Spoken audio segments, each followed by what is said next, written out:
नमस्कार, स्वागत है आप सभी का हमारा राजस्थान में और मैं हूं आपके साथ शिवांगी पारिक। तो चलिए बुलेटिन की शुरुआत करते हैं, लेकिन उससे पहले नजर डालते हैं हेडलाइंस पर। विष्णुदत्त बिश्नोई सुसाइड केस में सीबीआई ने मंगलवार को मुख्यमंत्री के ओएसडी से की पूछताछ।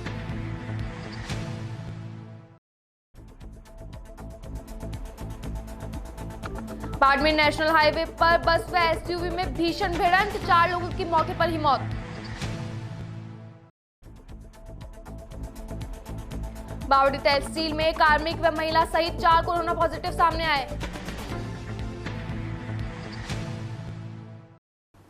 और अब खबरें विस्तार से।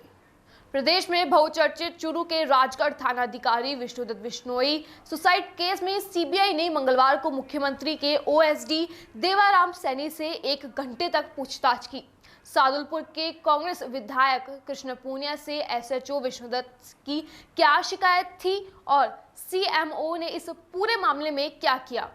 देवाराम ने पूछताछ के बारे में मीडिया को कुछ भी बताने से भी इनकार किया है। प्रदेश में चल रहे सियासी संग्राम के बीच एसएचओ सुसाइड केस में सीबीआई की जांच से कई नए समीकरण बनने लगे हैं और राजनीति में नए मोड़ आ गए हैं। दरअसल हाल ही में राजस्थान सरकार ने सीबीआई की जांच पर रोक लगा दी है।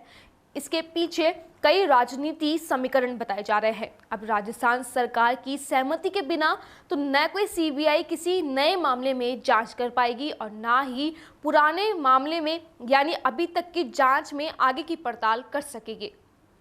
राज्य सरकार ने यह फैसला उस वक्त किया जब सीबीआई की टीम सोमवार को विष्णुदत्त सुसाइड केस के कांग्रेस विधायक कृष्ण पूनिया के घर पहुंची। सीबीआई की टीम जब विधायक पूनिया के जयपुर के जालूपुरा स्थित सरकारी आवास पर पहुंची तो वह बंद मिला। इस पर सीबीआई की टीम पूनिया के दूसरे आवास पर गई, लेकिन कृष्ण पूनिया जयपुर के फेरामाउंट होटल में विधायकों की बाड़ीबंदी में थी। सीबीआई की जांच का फंदा पूनिया के गले तक पहुंच ही रहा था कि राजस्थान सरकार ने आनन फानन में सीबीआई की जांच पर रोक लगा दी। राजस्थान सरकार को ये डर है कि कहीं सीबीआई की टीम कृष्णा पूनिया की तलाश में होटल फेरामाउंट न पहुंच जाए। ऐसा होने पर वही स्थिति हो सकती है जो मानेसर में सचिन पायलट कैंप के विधायकों की तलाश में गई एसओजी टीम के साथ हुई थी। एसओजी की टीम जब मानेसर पहुंची तब हरियाणा पुलिस ने उनको रोक लिया और होटल में नहीं जाने दिया था। बाद में इजाजत मिली तो विधायक नहीं मिले। ऐसे हालात में अगर सीबीआई को जांच से रोका जाता है तो गहलोत सरकार के सामने मुश्किल खड़ी हो सकती है। मुद्दा यह सामने आता है कि सीबीआई को जांच नहीं करने दी जा रही है तो या उसके बाद एसओजी की जांच पर भी सवाल खड़े होते हैं। जयपुर के निकटवर्ती बगरू में ग्राम झाई व्यापार मंडल द्वारा झाई मुख्य स्टैंड पर वैदिक मंत्रोच्चार के साथ मेघ को प्रसन्न करने के लिए मेघ यज्ञ किया गया। इस दौरान अनुष्ठान प्रातः 10 बजे से शुरू हुआ। इसमें आचार्य ने स्वस्ति वाचन मंगलचारण प्रारंभ किया। वैदिक मंत्रोच्चारण होते ही सातों वातावरण वेद ध्वनि से गुंजायमान हो गया। वैदिक मंत्रोच्चार के साथ इंद्रदेव को प्रसन्न करने के लिए खीर का भोग लगाया गया। ग्रामीण वासियों ने बताया कि हमारा उद्देश्य भोग लगाकर इंद्र देवता को प्रसन्न कर किसानों की सूख रही फसलों को बचाना है। वहीं बगरू क्षेत्र में ग्रामीणों द्वारा रामधुनी, सत्संग आदि का कार्यक्रम कर भगवान से बारिश की अरदास करते हुए नजर आए।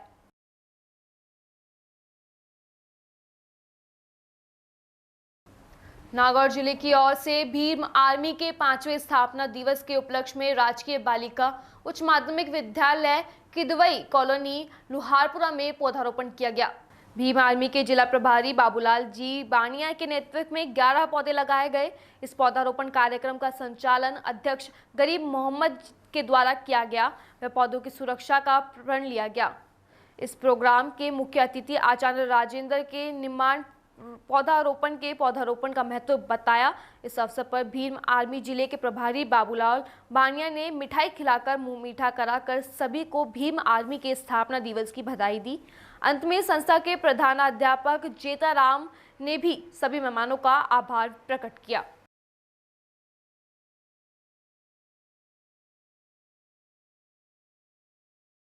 अजीतनगर के बालेसर पंचायत समिति की बारवली ग्राम पंचायत के राजस्व गांव अजीत नगर के मांझापूर्ण महादेव मंदिर के पास स्थित खेल मैदान में आज से मांझापूर्ण महादेव क्रिकेट प्रतियोगिता सीजन 2 का भव्य शुभारंभ किया गया। आयोजन समिति सदस्य सोहन डेडू व हनुमान दूदावल ने बताया कि एक सप्ताह तक चलने वाली इस प्रतियोगिता में ग्रामीण क्षेत्र की दर्जनों टीम भाग लेगी व ग्रामीण क्षेत्र की क्रिकेट प्रतिभाएं अपने कुशल खेल कौशल का प्रदर्शन करेगी। आज शुभारंभ समारोह के अवसर पर राष्ट्रीय लोकतांत्रिक पार्टी के सक्रिय कार्यकर्ता सुभाष कड़वासरा, बीजेपी जोधपुर जिला महामंत्री जसवंत सिंह रोहिला कल्ला, सरपंच प्रतिनिधि श्रवण सारन सहित अनेक जनप्रतिनिधि व युवा उपस्थित रहे। शुभारंभ समारोह में पधारने वाले मेहमानों का आयोजन समिति के सदस्य उदयबान डेडू, नितिन डेडू, मुकेश मुंडन सहित तमाम कार्यकर्ताओं की ओर से उपस्थित गणमान्य नागरिकों के मालक एवं कमलों से स्वाफा पहनाकर स्वागत किया।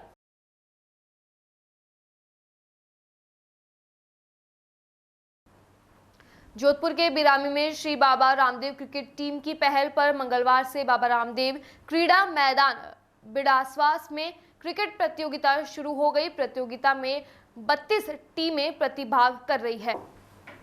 मंगलवार को पहला मैच फ्रेंड क्लब और महादेव क्लब के बीच खेला गया। महादेव क्लब की टीम ने टॉस जीतकर पहले गेंदबाजी करने का निर्णय लिया। निर्धारित 12 ओवर में फ्रेंड क्लब की टीम ने 120 रन बनाए। जवाबी पारी खेलते हुए महादेव क्लब की टीम ने 2 विकेट से मैच जीत लिया।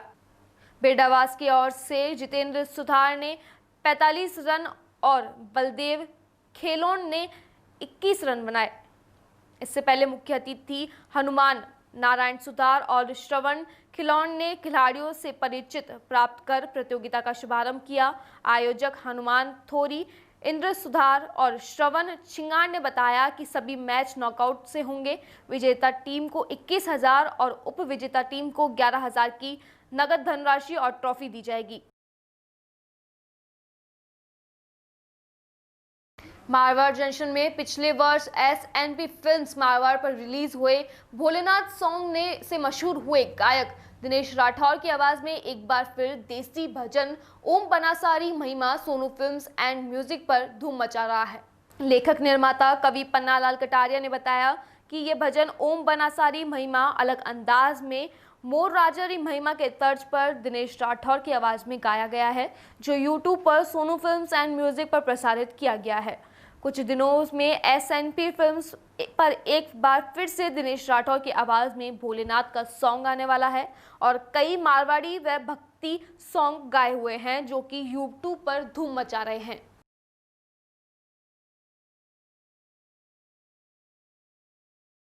बाड़मेर नेशनल हाईवे पर लूनावास चाररान गांव के पास आज एक जायलो गाड़ी और लोक परिवहन बस में भीषण टक्कर हो गई। हादसा इतना गंभीर था कि जायलो के परखच्चे उड़ गए। मौके पर ही जायलो में सवार 4 लोगों की मौके पर मौत हो गई।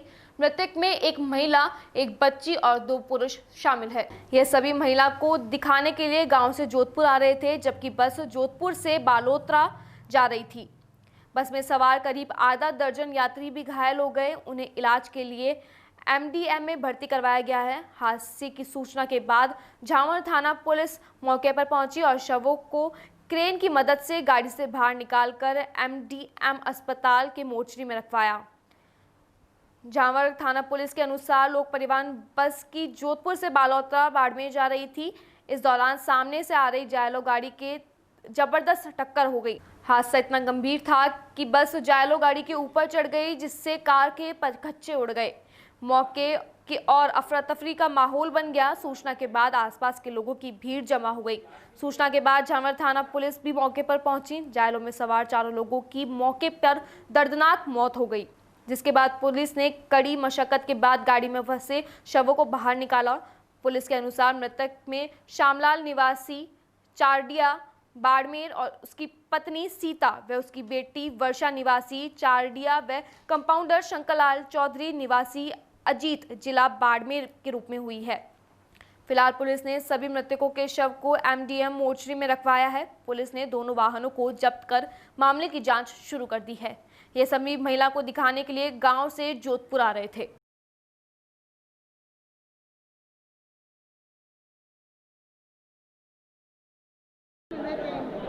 लूनावास चारनान में एक्सीडेंट हुआ बस और इनोवा कार के बीच में।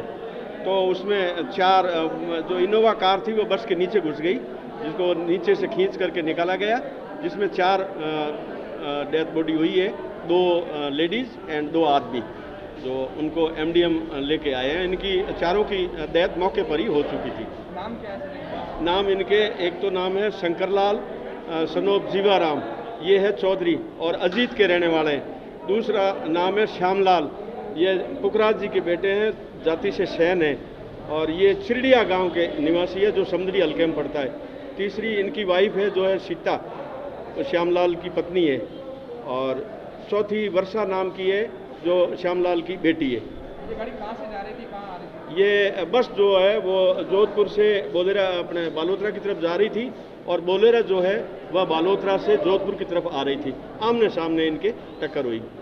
जोधपुर के बावड़ी कस्बे में आज 4 कोरोना पॉजिटिव मामले सामने आए, जिसमें से एक तहसील कार्यालय का कर्मचारी भी शामिल है।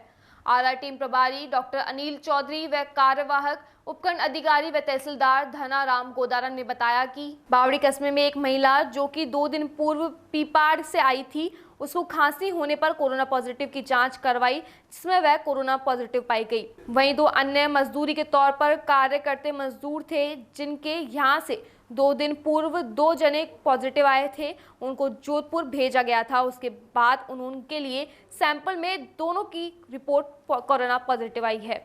वह चौथा तहसील कार्यालय का एक कर्मचारी भी है, जो कि जोधपुर में रहता था, जोधपुर में ही सैंपल दिया, जिसकी रिपोर्ट आज पॉजिटिव आने पर बावड़ी तहसील कार्यालय में सैनिटाइज करवाने के साथ ही तहसीलदार धनाराम गोदारा व कार्यवाहक उपखंड अधिकारी धनाराम गोदारा ने बताया कि तहसील कार्यालय में 3 दिन के लिए आने जाने वाले लोगों के लिए प्रतिबंध लगा दिया गया है। इसी के साथ यहां पर कार्य कर रहे कर्मचारी को भी अपने घरों से ही कार्य करने के निर्देश दिए गए हैं। आरआर टीम प्रभारी डॉक्टर अनिल चौधरी ने बताया कि इन पॉजिटिव के साथ ही बावड़ी उपखंड में अभी तक 18, बावड़ी ब्लॉक में 19 पॉजिटिव सामने आए हैं।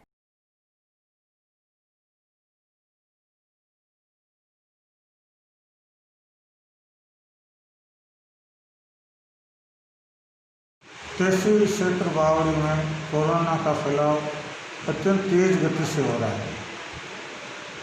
कल रात्रि में जो कोरोना के परिणाम प्राप्त हुए, उनमें बावड़ी में 3 व्यक्ति कोरोना पॉजिटिव पाए गए हैं। इसी प्रकार जोधपुर में सैंपल देने वाले तहसील कार्यालय और उपपंजी कार्यालय के एक कर्मचारी की रिपोर्ट भी पॉजिटिव पाई गई है। इस तरह से ये जाहिर हो रहा है कि जोधपुर के अति निकट ये तहसील होने के कारण से लोगों का आवागमन भी अत्यधिक है। हम यहाँ विस्फोटक स्थिति से कोरोना फैल रहा है, जिसको नियंत्रण करना अति आवश्यक है। मैं वर्तमान में तहसीलदार के साथ साथ में उपखंड अधिकारी बावड़ी का भी कार्यभार ग्रहण करने से उपखंड अधिकारी बावड़ी के पद पर भी कार्यरत हूँ, एवं ये मेरी पूर्ण जिम्मेदारी है कि कोरोना फैलने को रोकने के लिए हर संभव प्रयास किए जाए। इसी बात को ध्यान में रखते हुए तहसील कार्यालय को आज सैनिटाइज किया गया है। तहसील के समस्त कर्मचारियों को, स्टाम्प वेंडर्स को और अधिकारियों को ये निर्देश दिया गया है कि वे आज ही कोरोना की जांच करा के अपने अपने सैंपल दें। आम जन के तहसील कार्यालय में आने से उनमें भी कोरोना संक्रमण की फैलने की संभावना को रोकने के लिए आज से प्रारंभ करके आगामी 3 दिवस के लिए तहसील कार्यालय में आमजन के लोगों को प्रवेश के लिए प्रतिबंधित करते हुए तहसील परिसर में कार्य करने वाले समस्त कर्मचारियों को अपने घर पर रहकर ही कार्य करने के निर्देश दिए गए हैं। आमजन बावड़ी क्षेत्र के निवासियों को मेरी ये प्रार्थना है कि वे कृपया घर से बाहर निकलने पर मुंह पर मास्क लगाएं एवं एक दूसरे से सामान्य दूरी 6 फुट बनाए रखें, अपने जीवन की रक्षा करें और दूसरों के जीवन की रक्षा करें। कोरोना से स्वयं बचें, राजस्थान को बचाएं और अपने देश को बचाएं। बीकानेर में एनएसयूआई के बैनर तले एवं एनएसयूआई जिला अध्यक्ष रामनिवास कुकना व छात्र संघ अध्यक्ष कृष्ण कुमार गोदारा के नेतृत्व में केंद्र सरकार के अंतिम वर्ष की परीक्षाओं के आयोजन के विरोध में राजकीय डूंगर महाविद्यालय के प्रमुख द्वार के आगे राजकीय राजमार्ग को रोककर तथा टायर्स जलाकर विरोध प्रदर्शन किया। एनएसयूआई जिला अध्यक्ष रामनिवास कुकना ने कहा कि जहां समूचा विश्व कोरोना महामारी से बुरे दौर से जूझ रहा है, जिसमें हमारा देश भी अछूता नहीं है। पूरे देश में प्रतिदिन हजारों की संख्या में संक्रमण के नए मामले सामने आ रहे हैं और दिन प्रतिदिन संक्रमण के मामले में तीव्र गति से वृद्धि हो रही है। ऐसे दौर में यूजीसी द्वारा अंतिम वर्ष की परीक्षाओं के आयोजन का बार बार व्यक्तित्व आना इस बात को स्पष्ट करता है कि देश की सरकार विद्यार्थियों के साथ भेदभाव की राजनीति कर रही है। उन्हें देश के विद्यार्थियों के जीवन व भविष्य की बिल्कुल भी चिंता नहीं है। साथ ही कुकना ने कहा कि केंद्र सरकार की परीक्षाओं को आयोजित करने की हठधर्मिता ने कोरोना काल में सरकार द्वारा जारी दिशा निर्देश को तोड़कर युवाओं को सड़क पर उतरकर लड़ाई लड़ने के लिए मजबूर कर दिया है। इस संकट के दौर में हमारे लिए एक एक विद्यार्थी का जीवन महत्वपूर्ण है, जिसे बचाने के लिए हम आर पार की लड़ाई लड़ने के लिए तैयार हैं। लेकिन केंद्र सरकार और यूजीसी द्वारा एक भी विद्यार्थी के जीवन व भविष्य के साथ खिलवाड़ नहीं करने देंगे।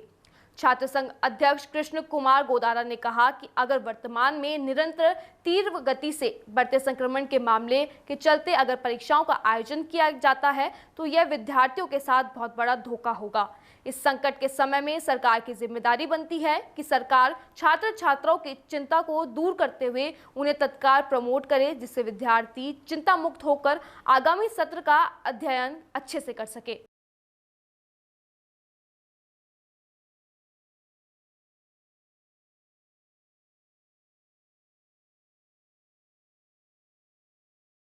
वैश्विक महामारी कोरोना के देश के अंदर प्रतिदिन हजारों संक्रमण के नए मामले आ रहे हैं। इसके लिए बीकानेर जिले के साथ एनएसयूआई पूरे देश के अंदर ये मांग कर रही है कि वर्तमान की परिस्थितियां परीक्षाओं को आयोजित करने के अनुकूल नहीं है। पहले हमने राज्य सरकार से मांग की और प्रदेश की सरकार ने विद्यार्थियों की भावना समझते हुए सभी विद्यार्थियों को प्रमोट करने का निर्णय लिया।